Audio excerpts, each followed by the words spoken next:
Bonjour à tous, aujourd'hui nous allons parler de la transition logique. Alors qu'est-ce que la transition logique? Pourquoi faire de la transition logique? Et comment faire de la transition logique? Je suppose que si vous arrivez ici, c'est que vous avez des projets graphiques absolument fantastiques sur Vise et que à un moment donné, il va être temps de les mettre en exploitation, voire de rejoindre. Alors voyons ensemble les basiques de la transition logique. Ce tutoriel s'adresse à ceux qui n'en ont jamais fait et qui sont effrayés par la chose, et vous allez voir que ça va très très vite. Alors, pourquoi faire de la transition logique? Pour deux raisons. La première, c'est que quand vous avez un premier élément à l'écran et que vous allez en jouer un deuxième, eh bien vous avez envie que le premier élément joue sa transition de sortie et que le troisième élément vienne chasser le deuxième, et ainsi de suite. Qu'il y ait une transition d'entrée et de sortie pour chacun des éléments.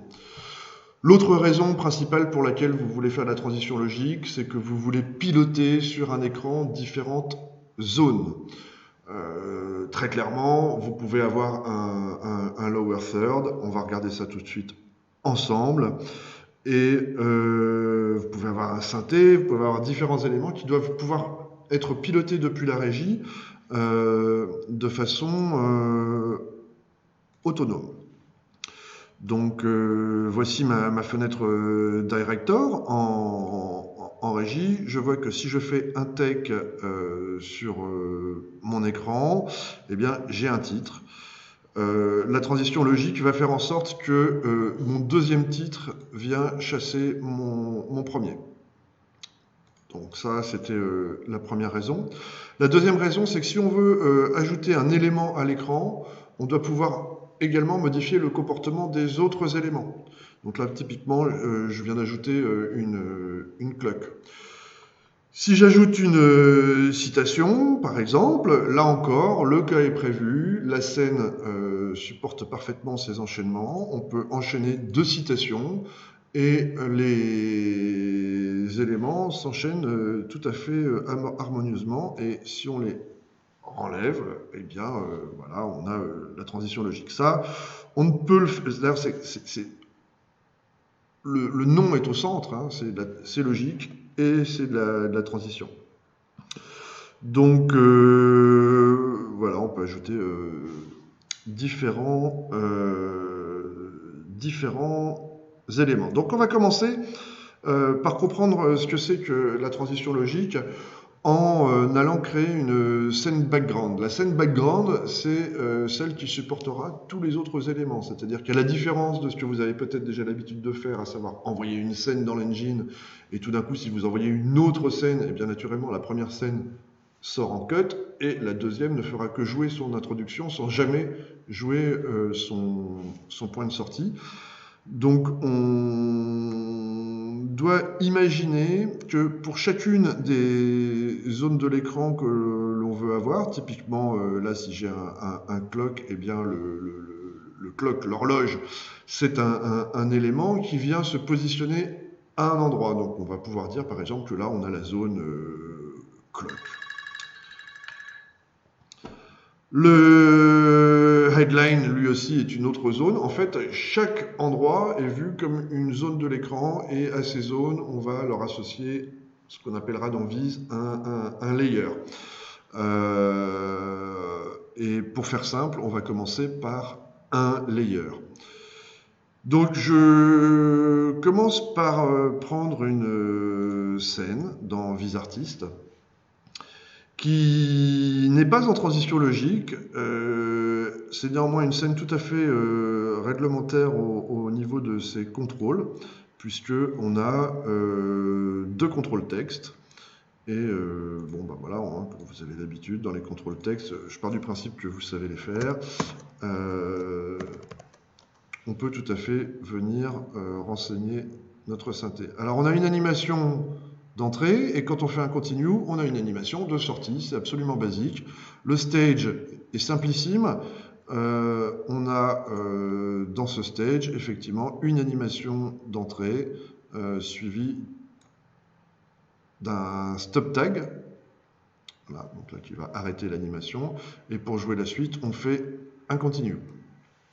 Donc là, on est sur une scène simplissime. Néanmoins, ce n'est pas encore de la scène de transition logique. Donc il va falloir repartir de zéro dans cette illustration, dans ce tuto, pour faire une scène de transition logique.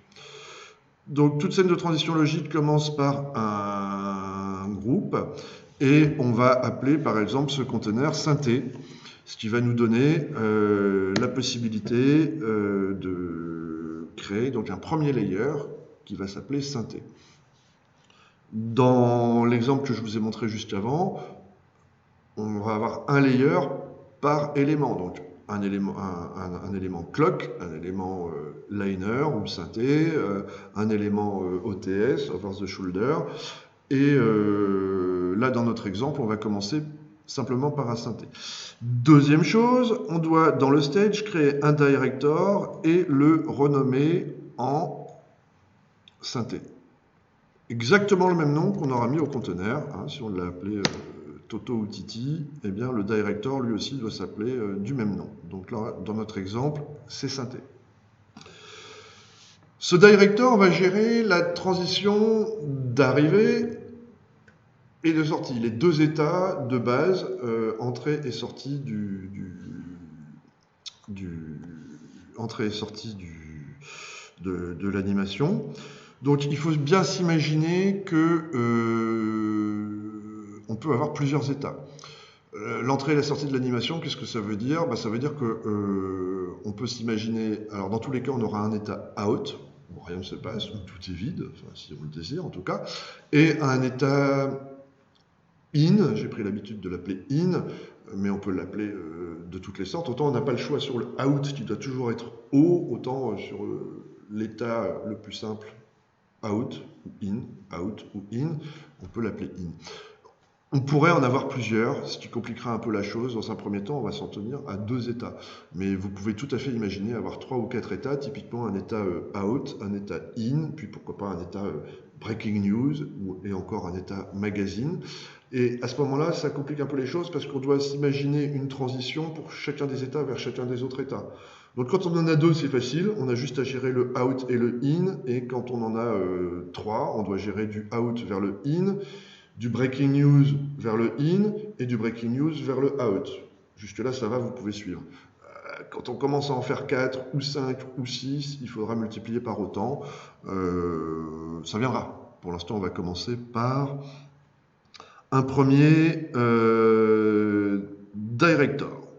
Donc, première étape, synthé. On a donc 2 états qui n'existent pas encore. Ce que je vous propose pour cet exemple, c'est de créer un simple fond. Typiquement, on va prendre un rectangle et on va se dire que ce fond animé sera absent de l'écran quand on n'a pas quand on est en position out, donc rien ne se passe, et en position in quand le rectangle est en haut. Donc je suis à 0, donc on suppose que c'est le point out, voilà, et pour le point in, on va descendre le lower third à peu près de cette façon. Voilà. Donc là, dans mon stage, j'ai bien un director synthé avec un état out et un état in. Il me reste maintenant à ajouter les stop tags. C'est une étape indispensable pour la suite. Hein. La transition logique, comme vous le savez, c'est avant tout une recette rigoureuse. Donc, dans le name O, on met le nom du stop tag à O, toujours pour la position out. Et la position in, on peut choisir de façon arbitraire et comme on le souhaite, mais dans notre exemple, j'ai dit qu'on allait mettre in. Voilà. Et donc, on va nommer notre point in en in. Donc, on a bien in et O. OK. Ce que je vous proposerai ensuite, c'est d'enregistrer la scène background, c'est toujours utile. Donc on va faire un save as Vous la sauvez au même endroit que là où se trouve la scène fille. Appelons-la background, tout simplement. OK? Donc, pour bien faire la scène background, de toujours être enregistrée avec les directeurs à 0, on va y venir après ajouter le fameux plugin Toggle. Donc Toggle, vous le trouvez dans les built-in, vous l'avez probablement déjà vu, container plugin, et il se trouve ici. On l'ajoute sur le container que l'on a préalablement créé, que d'ailleurs je me propose de placer le rectangle au-dessus, de façon à ce qu'il soit rendu avant. Et je dirais même encore plus, le rectangle, je vais l'envoyer, je vais le propulser en Z dans le fond. Hein. Moins 1000, allez, moins 1000. J'en profite pour mettre ma caméra en orthogonale, ce qui simplifiera le problème. Donc, quand je fais lecture de mon synthé, normalement, j'ai toujours mon in et mon out.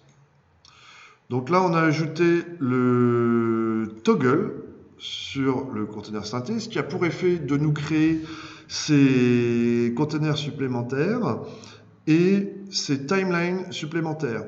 Pour être tout à fait clair, nous avons ici les directeurs supplémentaires, ce sont les sous-directeurs, pour faire une transition. Vous avez besoin d'un A et d'un B.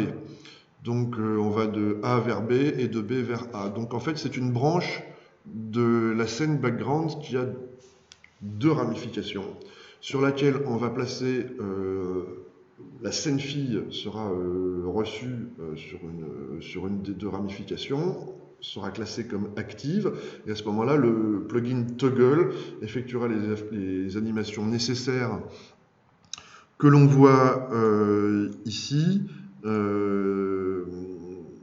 Donc, il y a deux animations. Il y a AX qui gère une apparition en alpha, donc qui va de 0 à 100, donc on va faire apparaître notre élément, et l'animation de l'objet à proprement parler qui sera reçu sur ce directeur AO.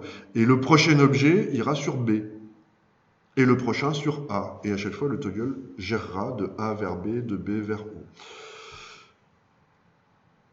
Toutes ces animations sont naturellement modifiables à loisir et vous les modifierez en fonction de vos besoins, hein, que ce soit en durée ou en action nécessaire. Ça peut venir déplacer des éléments comme dans le cas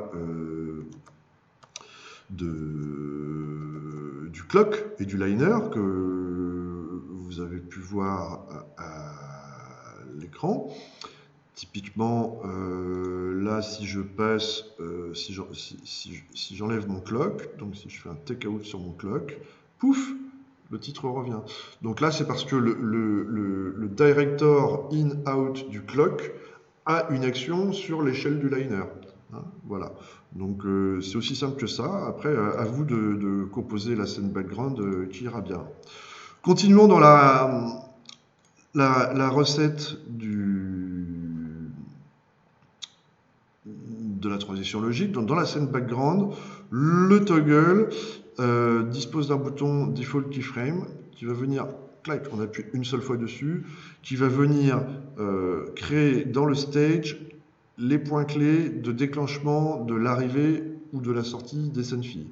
Donc ces points-là aussi sont tout à fait déplaçables selon vos besoins. Il est possible soit de les inverser, soit de les mettre tous à gauche, soit de les mettre tous à droite, selon le besoin que vous avez. Alors ceux qui ne le sauraient pas encore doivent savoir que ce sont des points clés à sens unique, c'est-à-dire que leur direction est, alors pour celui-ci, on va s'exécuter dans la direction normale, donc quand le director ira de gauche à droite, et puis celui du dessous ne se jouera pas parce qu'il est dans la direction reverse. Ce qui veut dire qu'il n'ira se jouer que quand le director va de droite à gauche. Donc on a des actions différentes selon que l'on est en allée ou en retour. Pour l'instant, on ne va pas s'en soucier, on va continuer d'avancer. D'ailleurs, en ce qui concerne le toggle, le travail est fait. Donc on a une scène background aujourd'hui qui est tout à fait utilisable. Donc on peut la sauver. Je vous ai dit que tous les directors devaient être à 0, donc un moyen de s'en assurer, c'est de faire all, paf, director, save, et on close. Ok. Maintenant, on va passer à la transformation de notre scène fille pour qu'elle devienne une scène de transition logique. Donc, on n'a plus besoin de celle-ci. On retourne chercher notre synthé de démonstration et on va aller le trafiquer un petit peu. Alors, on voit tout de suite du premier coup d'œil dans le plugin objet qu'il ne s'agit pas d'une transition logique puisque celle-ci est sur off. Donc, dans l'absolu, vous avez la possibilité d'envoyer votre scène sur un front, middle ou back, mais il est plus utile de l'envoyer en transition logique. Front, middle ou back, ça veut dire que déjà, vous pourriez faire un peu comme de la transition logique sur 3 calques, mais vous obtiendrez difficilement l'interaction entre les différents calques. Il est plus rentable d'aller vers transition logique en activant in. Première des choses à renseigner, la background send, donc background, tel qu'on l'a nommé. On peut mettre un chemin absolu, slash, vers la scène, mais là, comme on travaille dans le même répertoire, ce n'est pas la peine. Le layer identifier, c'est le nom du container qui contient le toggle et le nom donc, du director, c'est le même. Et c'est le nom qu'on va retrouver ici. Dans mon exemple, on a choisi synthé. Puis enfin, le state identifier, qui est librement choisi. Dans notre cas, on a choisi in. Le seul qui soit imposé, c'est le point out. On va y venir aussi. Forme synthé. Alors, pourquoi un point out? On va le faire tout de suite. Donc là, ça, je save as et je vais l'appeler démo synthé. D'accord? Donc, on va tout de suite créer notre point out qui est demandé par la plupart des régies. C'est pratique pour eux à mettre dans une playlist. Donc, le point out, vous enlevez tout et vous prenez, y compris le rectangle d'ailleurs, je ne sais pas ce qu'il fait là celui-là, et de toute façon, seul ce qui est contenu sous l'objet est objectisé, donc peu importe ce qui n'est pas en dessous. Et cet objet, on va venir le modifier uniquement, non pas au niveau de la scène background, parce que c'est toujours la scène background. En revanche, on va aller vers le point out. Donc ça, curieusement, ça va nous faire un objet qui, au moment où on fera un take, eh bien, effectuera un take out, mais c'est ce qu'on attend de lui. Donc on va l'appeler démo synthé out. Okay. Donc je clique sur OK, mes deux scènes filles sont prêtes à être templétisées, donc je passe mon engine en mode on air et je vais aller me diriger sur template wizard que j'ai ici. Éviter. Voilà. Donc sur template wizard, eh bien on va aller chercher la petite sucette que vous avez l'habitude d'aller chercher pour créer un nouveau template. Et on va sélectionner dans le user le template que j'ai appelé démo. Voilà, démo synthé. Je clique ici. Bam. Next. Donc là, il y a bien création de l'objet. Je vois mes champs apparaître. Je crée mon template. Donc là, on va aller extrêmement vite. Parce que pas la peine de s'attarder sur ces choses-là. Et on va tester déjà si ça fonctionne. Alors, je vois effectivement mon rectangle apparaître comme désiré et mon synthé arriver. Donc, qu'est-ce qui a changé? J'ai une animation supplémentaire, c'est l'animation du fond. Et ce qui va être agréable pour tout le reste, c'est que quand on modifie le contenu et que je fais texte, eh bien, le fond, lui, ne joue pas d'animation supplémentaire. Hein? On est bien sur la transition logique. Si je renvoie le même template, rien ne se passe parce que le template, le MSE, plus exactement, ne renvoie pas le même synthé. Alors, on va voir ensemble ce qui est intéressant de connaître dans le template wizard. Eh bien, tout d'abord, si vous cherchez l'emplacement de la scène, il se trouve ici.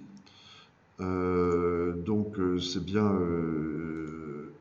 en bas à gauche. En général, il faut développer le nom du petit synthé. Et voilà. Alors, vous pourrez aussi avoir besoin de faire l'élément out, donc on va le voir tout de suite. Mais l'élément out, ceci dit, attends, on va sauver déjà celui-là. Démo synthé, hop, démo synthé, save as new, et on crée notre démo synthé out. Voilà, encore plus rapide. Synthé out. Voilà, donc dorénavant, dans Director,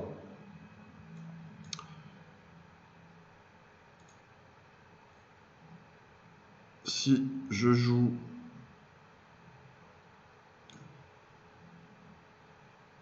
mon synthé, que je ne vois pas parce qu'il faut que je recharge, voilà, hop, on resélectionne le concept.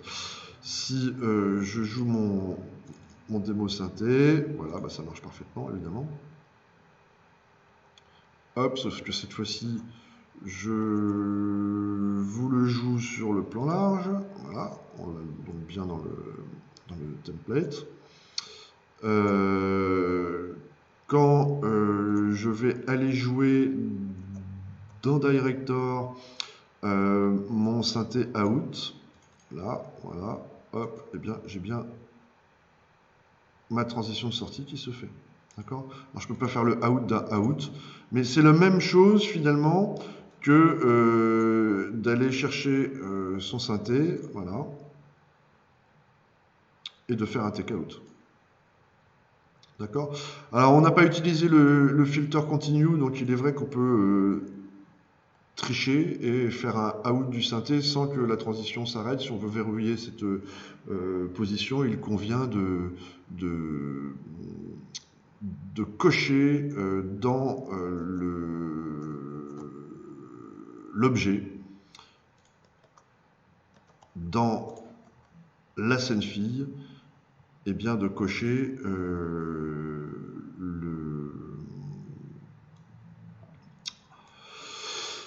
la case filter continue. Voilà, j'espère que vous avez aimé cette vidéo. C'était un peu bref sur un sujet où il y a beaucoup à dire, mais on reviendra dans de prochains épisodes. À très bientôt. J'espère que ça vous a été utile. N'oubliez pas de me mettre un petit pouce et puis de vous abonner. Ça fait toujours plaisir. On essaiera de revenir. À très bientôt.